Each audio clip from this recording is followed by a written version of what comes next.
రాష్ట్రంలోని అన్ని ప్రభుత్వ ప్రైవేట్ ఆసుపత్రులు రోగులతో కిటకిటలాడుతున్నాయి. రోగాల సీజన్ కావడంతో వైరల్ జ్వరాలు ప్రజలను వణికిస్తున్నాయి. చిన్న పెద్ద తేడా లేకుండా దగ్గు, జలుబు, జ్వరం, వాంతులు, విరేచనాలతో బాధపడుతూ ఆసుపత్రులకు క్యూ కడుతున్నారు. అధిక వర్షాలతో ఎక్కడికక్కడ నీళ్లు నిలిచి దోమల సంఖ్య పెరిగిపోయి టైఫాయిడ్, మలేరియాతో పాటు డెంగ్యూ కేసులు అధికంగా నమోదవుతున్నాయి. ఇదే సమయంలో కొందరు సామాజిక మాధ్యమాల ఆధారంగా సొంత వైద్యం చేసుకుంటున్నారు. ఇక కొందరు ప్రాథమిక వైద్యం పేరుతో అవసరం ఉన్నా లేకున్నా యాంటీబయాటిక్స్, స్టెరాయిడ్స్ విచ్చలవిడిగా వాడుతున్నారు. ఇలా చేయడం ప్రమాదకరమని హెచ్చరిస్తున్నారు వైద్యులు. హైదరాబాద్ పరిధిలో వైరల్ జ్వరాలతో అనేక మంది ఫీవర్ ఆసుపత్రిలో చేరుతున్నారు.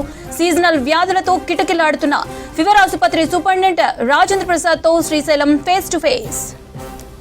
రాష్ట్రంలో వర్షాలు జోరుగా కురుస్తున్నాయి. దీంతో అన్ని ప్రాంతాల్లో కూడా నీళ్లు నిలుస్తున్నాయి. ఈ మురుగునీరు పారిన చోట కానీ, నీళ్లు నిలిచిన చోట కానీ, వరదలు వచ్చిపోయిన చోట కానీ ఇట్లాంటి సందర్భాల్లో ఎట్లాంటి వ్యాధులు వచ్చేటువంటి అవకాశం ఎక్కువగా ఉంటుంది.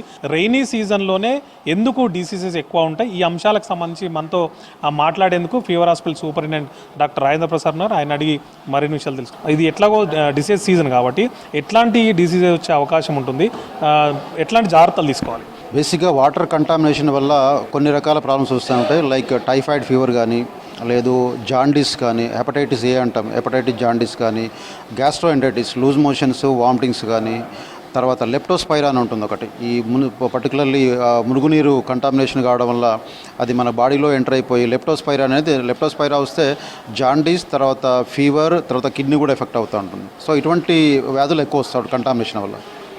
ఎక్కడ చూసినా కూడా హాస్పిటల్స్లో ఇన్పేషెంట్స్ కానీ, ఓపీ కానీ ఎక్కువగా పెరిగిపోయింది. మామూలు రోజుల కంటే ఇప్పుడు మీ దగ్గరికి ఫీవర్ హాస్పిటల్కి ఎంతమంది ఓపీ ఉంటుంది, ఎంత ఐపీ ఉంటుంది, పేషెంట్స్ కండిషన్స్ ఎట్లా ఉన్నాయి, వాళ్ళకు వచ్చేటువంటి లక్షణాలు ఏమేమి ఉంటున్నాయి? యూజువల్గా మాకు అంటే హెల్తీ సీజన్లో దాదాపు 500 వరకు యావరేజ్గా ఓపీ ఉంటుంది. బట్ ఇప్పుడు గత ఒక వారం 10 రోజుల నుంచి ఇది 700-750 వరకు పెరిగింది ఓపీ. ఇందులో ఎక్కువగా వాతావరణ మార్పులు, తర్వాత వర్షాల వల్ల వచ్చే ఫీవర్స్లో కానీ, వైరల్ ఫీవర్ కావచ్చు, లేదంటే upper respiratory infections, gastroenteritis, dengue fevers ఇటువంటి ఎక్కువ నమోదవుతూ ఉన్నాయి. ఇవి కామన్గా హెల్తీ సీజన్లో ఇవన్నీ తక్కువ ఉంటాయి. ఈ టైంలో అవన్నీ ఎక్కువ కావడం వల్ల ఓపీ 500 నుంచి దాదాపు 700-750 వరకు పెరిగిపోయింది. యావరేజ్గా మన హాస్పిటల్లో అడ్మిషన్స్ ఇప్పుడు దాదాపు 40-50 వరకు అడ్మిషన్స్ అవుతూ ఉంటాయి. మెజారిటీ దానిలో చాలా వరకు చిన్న ఫీవర్స్, వైరల్ ఫీవర్, తర్వాత అపరేటరీ ఇన్ఫెక్షన్స్ ఉంటాయి. వాళ్ళందరినీ కూడా మనం 2-3 డేస్లో వర్కప్ చేసేసి ట్రీట్మెంట్ తీసుకున్న తర్వాత స్టేబుల్ అయిన తర్వాత డిశ్చార్జ్ చేస్తాం. ఈ వైరల్ ఫీవర్స్ లక్షణాలు ఏముంటాయి, ఒకవేళ వచ్చిన వాళ్ళు ఎట్లా దాన్ని ఐడెంటిఫై చేసుకోవాలి, ఎప్పుడు హాస్పిటల్ అవసరం ఉంటుంది? చిన్న ఫీవర్, జస్ట్ ఒళ్ళు నొప్పులు, ఫీవర్ అటువంటి లక్షణాలు ఉంటే పెద్ద హాస్పిటల్కి వెళ్ళి అడ్మిషన్ కావాల్సిన అవసరం ఏమి ఉండదు. సో ఇటువంటి వాళ్ళు రెస్ట్ తీసుకొని పారాసిటమాల్ ట్యాబ్లెట్ వేసుకొని, తర్వాత సఫిషియెంట్గా మంచి క్లీన్గా ఉన్న వాటర్ తీసుకొని మంచి హెల్తీ డైట్ తీసుకుంటే సరిపోతుంది. 1-2 రోజుల తర్వాత కూడా జ్వరం తగ్గకుండా కొంచెం ఎక్కువ కావడము, ఒళ్ళు నొప్పులు ఎక్కువ కావడము, వాంతులు లాంటివి కానీ, లేకుంటే జాయింట్ పెయిన్స్ లాంటివి కానీ ఇటువంటి లక్షణాలు ఎక్కువైతే మాత్రం దగ్గరలో ఉన్న హాస్పిటల్కి వెళ్ళేసి చిన్న పరీక్షలు చేయించుకుంటే ఆ జ్వరం ఎందుకు వచ్చిందో తెలుస్తుంది. దాన్ని బట్టి ఫర్దర్గా ఏం ట్రీట్మెంట్ చేయాలనేది తీసుకోవచ్చు.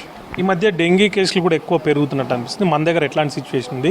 డెంగీ రాకముందు, వచ్చిన తర్వాత ఎట్లాంటి జాగ్రత్తలు తీసుకోవాలి? డెంగ్యూ దోమ కాటు వల్ల వస్తుంది. పగటిపూట గుట్టే దోమల వల్ల ఏడీస్ అనే దోమ ఉంటుంది, దానివల్ల వస్తుంది. సో డెంగ్యూ వచ్చినప్పుడు మామూలుగానే ఫీవర్, కొంచెం హై గ్రేడ్ ఫీవర్, తర్వాత ఒళ్ళంతా నొప్పులు, తలనొప్పి, పర్టికులర్లీ కండ్ల వెనకాల ఎక్కువ నొప్పి రావడం ఇటువంటి లక్షణాలతో వస్తూ ఉంటుంది. సో సింపుల్గా ఒక సిబిపి చేయడం వల్ల దాంట్లో వచ్చే తెల్ల రక్త కణాలు, తర్వాత ప్లేట్లెట్, వీటిని బట్టి డెంగ్యూను మనం సస్పెక్ట్ చేయొచ్చు. డెంగ్యూ సస్పెక్ట్ చేసినప్పుడు మనం డెంగ్యూ కన్ఫర్మేషన్ కోసం NS1 కానీ, లేదంటే డెంగ్యూ IgM యాంటీబాడీ కానీ, ఎలిజా టెస్ట్ అని ఉంటుంది. సో ఎలిజా టెస్ట్తో కన్ఫర్మ్ చేసుకోవచ్చు. కన్ఫర్మ్ అయిన తర్వాత చాలా కేసెస్లలో ఒక 1 వీక్ లోపు డెంగ్యూ ఫీవర్ చాలా వరకు తగ్గిపోతూ ఉంటుంది. కొంచెం థ్రాంబోసైటోపినియా, తర్వాత ప్లేట్లెట్, తర్వాత తెల్ల రక్త కణాలు తగ్గిపోయి మళ్ళీ రికవర్ అవుతుంది. కొన్ని సందర్భాల్లో మాత్రము రెండో వారంలో ప్లేట్లెట్ బాగా తగ్గిపోవడం, తర్వాత ప్లాస్మా లీకేజ్ అని ఉంటుంది. సో రక్తం నుంచి వాటర్ బయటికి లీక్ అయిపోవడం, దాంతో బీపీ పడిపోవడం, కడుపు నొప్పి రావడం, వామిటింగ్స్ రావడం, గిడ్డినెస్ రావడం, సో ఇటువంటి లక్షణాలు ఎక్కువ వస్తాయి. వీళ్ళు మాత్రం అలర్ట్గా ఉండాల్సి వస్తుంది.